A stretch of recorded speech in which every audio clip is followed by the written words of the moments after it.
আসসালামু আলাইকুম। নবম শ্রেণীর প্রিয় শিক্ষার্থীরা, আজ 10 জুলাই 2024 তারিখে তোমাদের ষান্মাসিক সামষ্টিক মূল্যায়নের জীবন ও জীবিকা এই বিষয়টির উপরে পরীক্ষা অনুষ্ঠিত হয়েছে। আমি আশা করছি তোমাদের পরীক্ষা খুব ভালো হয়েছে এবং তোমরা খাতায় খুব ভালোভাবেই প্রতিটি প্রশ্নের উত্তর লিখতে পেরেছ। তোমরা অনেকেই কমেন্টের মাধ্যমে আমাকে অনুরোধ করেছ যাতে করে আমি পরীক্ষা পরবর্তী একটি সমাধান ক্লাস নিয়ে আসি এবং তোমরা পরীক্ষায় কী লিখেছ সেই বিষয়টি বুঝতে পারো।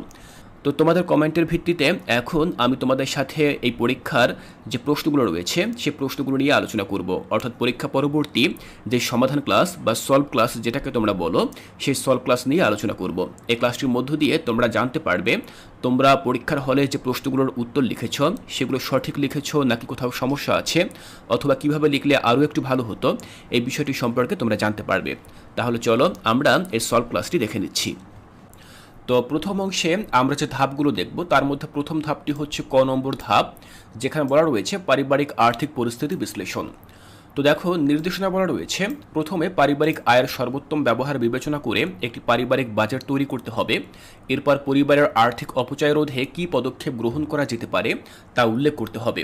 এরপর সময় সুযোগ ও নিজের সক্ষমতা অনুযায়ী অর্থ সংশ্লিষ্ট যেসব কাজের দায়িত্ব গ্রহণ করেছ সেগুলোর তালিকা তৈরি করতে হবে। তো প্রথমেই আমরা ক নম্বর ধাপে যে নির্দেশনা দেওয়া রয়েছে সেই নির্দেশনা আমরা দেখে নিলাম। এখানে কি কি করতে বলা হয়েছে সেটিও আমরা দেখে নিলাম।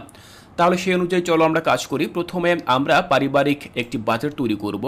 সেক্ষেত্রে প্রথমে আমাদেরকে উল্লেখ করতে হবে যে মাসিক আয় কত, অর্থাৎ আমার পরিবারে মাসিক কত টাকা আয় রয়েছে। দেখো, আমার পরিবারে মাসিক আয় হচ্ছে 50,000 টাকা। তো এক্ষেত্রে তোমার পরিবারে কিন্তু 50,000 টাকা হতে পারে, তার কমও হতে পারে অথবা তার চাইতে বেশিও হতে পারে। তুমি তোমার পরিবারে যে মাসিক আয় রয়েছে সেই মাসিক আয়টি তুমি এখানে লিখে দিবে, কারণ সেই আয় অনুযায়ী কিন্তু তোমাকে তোমার মাসিক বাজেট তৈরি করতে হবে। তো দেখো, মাসিক বাজেট আমাদেরকে তৈরি করতে হবে ঠিক এভাবে একটি ছকের মধ্য দিয়ে। আমরা ছকে দুইটি অংশ রাখবো। প্রথম অংশে আমরা উল্লেখ করব খাত এবং দ্বিতীয় অংশে আমরা উল্লেখ করব বরাদ্দকৃত টাকার পরিমাণ। অর্থাৎ আমরা খাতে উল্লেখ করব কি, যে সকল খাতে আমরা মাসে ব্যয় করি এবং সেই সকল খাতসমূহে আমরা কি পরিমাণ অর্থ বরাদ্দ রাখবো সেগুলো আমরা উল্লেখ করব। তো দেখো, খাতে আমরা কি কি উল্লেখ করতে পারি: খাদ্য, বাসস্থান, ভাড়া, বিদ্যুৎ ও গ্যাস, পানি ও অন্যান্য ইউটিলিটি, শিক্ষা, চিকিৎসা, পরিবহন, সঞ্চয়, বিনোদন, জরুরি ফান্ড, এগুলো আমরা উল্লেখ করতে পারি খাত হিসেবে। তবে তুমি চাইলে এর চেয়ে অতিরিক্ত কোনো খাতও উল্লেখ করতে পারো, সেটি সম্পূর্ণ নির্ভর করবে তোমার পরিবারের যে সকল জিনিসগুলো প্রয়োজন তার উপরে। তো দেখো, খাদ্যে আমি লিখেছি 15,000 টাকা, বাসস্থান বা ভাড়ায় আমি লিখেছি 10,000 টাকা, বিদ্যুৎ ও গ্যাসে আমি লিখেছি 3,000 টাকা, পানি ও অন্যান্য ইউটিলিটি বিলে আমি লিখেছি 2,000 টাকা, শিক্ষায় লিখেছি 5,000, চিকিৎসায় 2,000, পরিবহনে 3,000, সঞ্চয় 5,000, বিনোদন 2,000 এবং জরুরি ফান্ডে আমি 3,000 টাকা উল্লেখ করেছি। তো এখানে দেখো, এই মাসিক বাজেটে আমি যে পরিমাণ টাকার কথা উল্লেখ করেছি তোমাকেও যে একই পরিমাণ টাকার কথা উল্লেখ করতে হবে বিষয়টা কিন্তু এমন না। এটি সম্পূর্ণ নির্ভর করে তোমার পরিবারের মাসিক আয় কত তার উপর এবং একই সাথে তোমার পরিবারে এক মাসে কি কি প্রয়োজন পড়ে, কি পরিমাণে প্রয়োজন পড়ে তার উপর। তো তুমি সেই অনুযায়ী লিখে দিবে। এরপর আমাদেরকে উল্লেখ করতে বলা হয়েছিল যে আর্থিক অপচয় রোধে পদক্ষেপ, অর্থাৎ আমরা কোনো আর্থিক অপচয় রোধে কি কি পদক্ষেপ গ্রহণ করতে পারি। তো দেখো, সেগুলো আমি উল্লেখ করেছি। প্রথমত বাজেট পরিকল্পনা, মাসিক বাজেট তৈরি করে তার সাথে খরচ পরিচালনা করা। দ্বিতীয়ত অনাকাঙ্ক্ষিত খরচ এড়ানো, অপ্রয়োজনীয় জিনিস কেনা বন্ধ করা এবং শুধুমাত্র প্রয়োজনীয় জিনিস কেনা। এরপর 3 নম্বর রয়েছে সঞ্চয় বৃদ্ধি, মাসিক আয়ের একটি অংশ নিয়মিত সঞ্চয় করা। 4, বিদ্যুৎ এবং পানি সাশ্রয়, বিদ্যুৎ ও পানি ব্যবহারে সতর্কতা অবলম্বন করা। 5, খাবার অপচয় রোধ, খাবারের অপচয় রোধ করা এবং সঠিক পরিমাণে রান্না করা।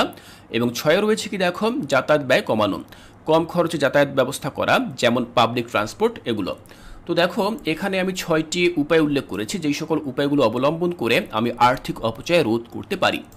এরপরে দেখো, পরবর্তী যে কাজটি সেখানে বলা রয়েছে অর্থ সংশ্লিষ্ট কাজের দায়িত্ব তালিকা, অর্থাৎ আমি যে সকল অর্থ সংশ্লিষ্ট কাজের দায়িত্ব পালন করতে পারি সেগুলো আমি এখানে লিখেছি।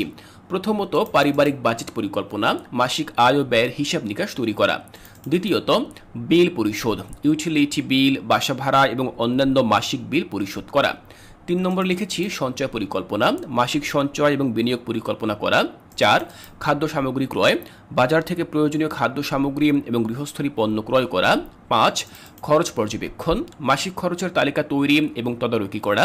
6, জরুরি ফান্ড ম্যানেজমেন্ট, জরুরি পরিস্থিতিতে ব্যবহারের জন্য একটি ফান্ড তৈরি এবং রক্ষণাবেক্ষণ করা, এবং সাথে লিখেছি আর্থিক শিক্ষা, পরিবারের সদস্যদের আর্থিক সচেতনতা বৃদ্ধি করা এবং বাজেট পরিকল্পনা সম্পর্কে জানানো।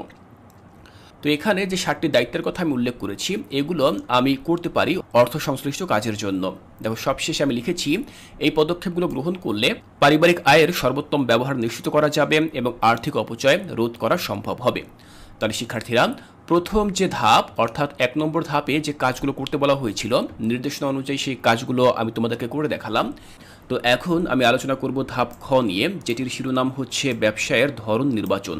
এই কাজটি তোমরা কিভাবে করবে এখন সেটি আমি তোমাদেরকে বুঝিয়ে দেব। প্রথমে আমরা কাজের নির্দেশনা দেখে নিচ্ছি। দেখো বলা হয়েছে প্রথম ধাপের পারিবারিক আর্থিক পরিস্থিতি বিবেচনায় নিয়ে পরিবারের জন্য উদ্ভাবনীমূলক একটি ব্যবসায় নির্বাচন করতে হবে। সেটির মেয়াদ কেমন হবে, স্বল্প, মধ্য নাকি দীর্ঘমেয়াদী, তা উল্লেখ করতে হবে। এই ব্যবসায়টি কেন বেছে নেওয়া হলো, তার যৌক্তিকতা অর্থাৎ পরিবারের চাহিদা ও সুযোগ আছে কিনা, আয় ব্যয়ের সাথে সঙ্গতিপূর্ণ কিনা, সম্ভাব্য ঝুঁকি মোকাবেলা করা যাবে কিনা ইত্যাদি উল্লেখ করতে হবে। তাহলে শিক্ষার্থীরা, আমরা এখন একটি ব্যবসায়ের আইডিয়া নিয়ে আসব। সেই ব্যবসাটি হবে অবশ্যই উদ্ভাবনীমূলক কোনো একটি ব্যবসা। তারপরে সেখানে আমরা যে আলোচনাগুলো করব সেই আলোচনায় বেশ কিছু প্রশ্নের উত্তর নিয়ে আসতে হবে। সেক্ষেত্রে কোন কোন প্রশ্নের উত্তরগুলো নিয়ে আসতে হবে, দেখো আমাদের ব্যবসার মেয়াদটি কী হবে, সেটি কি স্বল্পমেয়াদী, মধ্যমেয়াদী নাকি দীর্ঘমেয়াদী, এটি উল্লেখ করতে হবে। এই ব্যবসাটি কেন আমরা বেছে নিলাম তার যৌক্তিকতা আমাদেরকে উল্লেখ করতে হবে, এবং একই সাথে আয় ব্যয়ের সাথে সঙ্গতিপূর্ণ কিনা, সম্ভাব্য ঝুঁকি মোকাবেলা করা যাবে কিনা এগুলো উল্লেখ করতে হবে। তো প্রথমে আমরা উদ্ভাবনীমূলক ব্যবসা নির্বাচন করব। দেখো আমি লিখেছি পরিবারের আর্থিক পরিস্থিতি বিবেচনায় নিয়ে একটি উদ্ভাবনীমূলক ব্যবসায় নির্বাচন করা হলো, যেটি হচ্ছে অর্গানিক কৃষি এবং প্রক্রিয়াজাত পণ্য উৎপাদন বা বিক্রি। এখন দেখো এখানে আমি যেই ব্যবসাটির কথা উল্লেখ করেছি তোমাকেও যে এটি উল্লেখ করতে হবে বিষয়টা কিন্তু এমন না। এখানে আমি আমার মতো করে উল্লেখ করেছি, তুমি চেষ্টা করবে তোমার মতো করে উল্লেখ করতে, তবে অবশ্যই খেয়াল রাখতে হবে সেটি যেন হয় উদ্ভাবনীমূলক। দেখো আমি এখানে যে ব্যবসাটির কথা উল্লেখ করেছি সেটি কিন্তু একটি উদ্ভাবনীমূলক ব্যবসা, কারণ এই ব্যবসাটি কিন্তু সচরাচর সব জায়গা দেখা যায় না। তো আমিও ঠিক এরকম ব্যতিক্রমধর্মী এবং উদ্ভাবনীমূলক একটি ব্যবসার কথা উল্লেখ করেছি, তোমরাও চেষ্টা করবে ঠিক এরকম কিছু একটা উল্লেখ করতে। আচ্ছা যাই হোক, তারপরে আমরা দেখব ব্যবসায়ের মেয়াদ, অর্থাৎ এই ব্যবসাটি আমরা কত বছর ধরে করব। এই ব্যবসাটি মধ্যমেয়াদী থেকে দীর্ঘমেয়াদী হবে, অর্থাৎ 3 থেকে 5 বছর বা তার বেশি। এটি হচ্ছে আমার এই ব্যবসার সময়কাল। এরপরে আমরা লিখব ব্যবসাটি বেছে নেওয়ার কারণ, অর্থাৎ ঠিক কী কারণে আমরা এই ধরনের একটি ব্যবসা বেছে নিতে পারি। আমি লিখেছি প্রথমত দেখো পরিবারের চাহিদা ও সুযোগ, স্বাস্থ্যকর পণ্যের চাহিদা। বর্তমান সময়ে মানুষের মধ্যে স্বাস্থ্য সচেতনতা বৃদ্ধি পেয়েছে, অর্গানিক পণ্যের চাহিদা বেড়েছে। এরপর রয়েছে পর্যাপ্ত জায়গা, যদি পরিবারে পর্যাপ্ত জমি থাকে তবে এই জমিতে অর্গানিক কৃষি করা যেতে পারে। 3 নম্বর রয়েছে পারিবারিক সমর্থন, পরিবারের সদস্যরা এই কাজে অংশগ্রহণ করতে পারে যা শ্রম ও সময়ের ব্যবহারকে সুষ্ঠুভাবে পরিচালনা করতে সহায়তা করবে। তাহলে আমি কেন এই ব্যবসাটি বেছে নিয়েছি তার পিছনে 3টি যুক্তি এখানে দিয়েছি বা 3টি কারণ এখানে লিখেছি। তুমি তোমার ব্যবসাটি কেন বেছে নেবে তার পিছনে কারণগুলো এখানে আলোচনা করবে। পরবর্তী যেটি জানতে চাওয়া হয়েছিল আয় ব্যয়ের সাথে সঙ্গতিপূর্ণ, অর্থাৎ আমি যে ব্যবসাটি গ্রহণ করলাম বা পছন্দ করলাম সেটি আমার আয় ব্যয়ের সাথে সঙ্গতিপূর্ণ কিনা সেটি আমাকে লিখতে হবে। দেখো প্রথমে আমি লিখেছি স্বল্প মূলধন, প্রাথমিকভাবে স্বল্প মূলধন দিয়ে অর্গানিক কৃষিকাজ শুরু করা সম্ভব। দ্বিতীয়ত লাভজনক, অর্গানিক পণ্য সাধারণত বেশি দামে বিক্রি হয়, ফলে লাভের পরিমাণ বেশি। এরপর 3 নম্বর লিখেছি বিনিয়োগের সঠিক ব্যবহার, উৎপাদিত পণ্যগুলো স্থানীয় বাজারে এবং অনলাইনে বিক্রয় করে ভালো আয় করা সম্ভব। তাহলে শিক্ষার্থীরা, আমরা আয় ব্যয়ের সাথে সঙ্গতিপূর্ণ এই বিষয়টি দেখলাম। এরপরে আমরা দেখব সম্ভাব্য ঝুঁকি মোকাবেলা। আমি এখানে লিখেছি প্রযুক্তির ব্যবহার, আধুনিক কৃষি প্রযুক্তি ও জৈব সার ব্যবহার করে উৎপাদন বাড়ানো সম্ভব যা ঝুঁকি কমাতে সাহায্য করবে। এরপর রয়েছে প্রশিক্ষণ ও শিক্ষা, পরিবারের সদস্যরা যদি অর্গানিক কৃষি এবং প্রক্রিয়াজাত পণ্যের বিষয়ে প্রশিক্ষণ গ্রহণ করে তবে কাজের দক্ষতা বৃদ্ধি পাবে। এরপর 3 নম্বর লিখেছি বাজারের চাহিদা, বাজারের চাহিদা অনুযায়ী উৎপাদন পরিকল্পনা করা এবং প্রোডাক্টের বৈচিত্র্য আনা। এগুলো হচ্ছে সম্ভাব্য ঝুঁকি মোকাবেলা, অর্থাৎ কিভাবে আমি ঝুঁকিগুলো মোকাবেলা করতে পারি। এরপর দেখো আরও একটি ঝুঁকি রয়েছে যেটি হচ্ছে সঞ্চয়। আমি লিখেছি ব্যবসায়ের প্রাথমিক লাভের একটি অংশ সঞ্চয় করে রাখলে ভবিষ্যৎ ঝুঁকি মোকাবেলা করা সহজ হবে। সবশেষে আমি ঠিক এভাবে শেষ করলাম। সবশেষে অর্গানিক কৃষি এবং প্রক্রিয়াজাত পণ্য উৎপাদন ও বিক্রয় ব্যবসাটি পরিবারের আয়ের সাথে সঙ্গতিপূর্ণ এবং লাভজনক হতে পারে। স্বাস্থ্য সচেতনতা বৃদ্ধি এবং অর্গানিক পণ্যের চাহিদার কারণে এই ব্যবসাটি বেছে নেওয়া হয়েছে। সম্ভাব্য ঝুঁকি মোকাবেলায় আধুনিক প্রযুক্তি, প্রশিক্ষণ এবং সঞ্চয় ব্যবস্থা সহায়ক হবে। তাহলে শিক্ষার্থীরা, তোমরা দেখলে যে কিভাবে আমি ধাপ খ এটি তোমাদের সামনে সমাধান করে দেখালাম। আমি আশা করছি এটি তোমাদের জন্য সহজ হবে। ধাপ গ এর নাম হচ্ছে ব্যবসার প্রত্যাশা এবং প্রভাব নিরূপণ। অর্থাৎ আমরা যে ব্যবসাটি নিয়ে আলোচনা করেছিলাম এতক্ষণ, সেই ব্যবসায়ের প্রত্যাশা এবং প্রভাব কী সেটি আমরা এখন নির্ধারণ করব। দেখো, লেখা রয়েছে ব্যবসাটি থেকে তুমি কি প্রত্যাশা করো তা উল্লেখ করতে হবে। এই ব্যবসার কাজে নতুন কি প্রযুক্তি ব্যবহার করা যেতে পারে এবং তার প্রভাব কি হতে পারে তা বর্ণনা করতে হবে। এই ব্যবসাটি টেকসই এবং উদ্ভাবনমূলক কিনা, যদি তাই হয় তাহলে কেন টেকসই এবং উদ্ভাবনমূলক মনে করছো, সপক্ষে যুক্তি দেখাতে হবে। প্রাকৃতিক ও সামাজিক পরিবেশগত পরিবর্তনে এই ব্যবসার প্রভাব কেমন হতে পারে তা বর্ণনা করতে হবে। তাহলে শিক্ষার্থীরা, তোমরা দেখলে যে এই নির্দেশনায় কিন্তু বেশ কয়েকটি প্রশ্ন রয়েছে। এই প্রতিটি প্রশ্নের উত্তর আমাদেরকে ধাপে ধাপে লিখতে হবে। তো প্রথমে আমরা উল্লেখ করব আমাদের নির্বাচিত ব্যবসাটি কী ছিল। আমাদের যে ব্যবসাটি ছিল সেটি ছিল অর্গানিক কৃষি এবং প্রক্রিয়াজাত পণ্য উৎপাদন ও বিক্রয়। এক্ষেত্রে আমাদের ব্যবসার মেয়াদ ছিল কেমন? এটি ছিল মধ্যমেয়াদী থেকে দীর্ঘমেয়াদী একটি ব্যবসা, যার দৈর্ঘ্য ছিল ৩ থেকে ৫ বছর বা তার বেশি। তো এবার প্রথমেই আমরা দেখে নেব আমাদের ব্যবসা থেকে প্রত্যাশা, অর্থাৎ কি প্রত্যাশা রয়েছে ব্যবসা থেকে আমাদের। দেখো, বাজারে সুনাম অর্জন, উচ্চমানের অর্গানিক পণ্য উৎপাদন ও বিক্রয়ের মাধ্যমে বাজারে সুনাম অর্জন। এরপর আমরা উল্লেখ করতে পারি অর্থনৈতিক স্থিতিশীলতা, যেখানে আমি লিখেছি পরিবারকে আর্থিকভাবে স্বাবলম্বী ও স্থিতিশীল করা। এরপর রয়েছে স্বাস্থ্যকর জীবনযাত্রা প্রচার, অর্গানিক পণ্য ব্যবহার করে পরিবারের এবং সমাজের স্বাস্থ্যকর জীবনযাত্রা নিশ্চিত করা।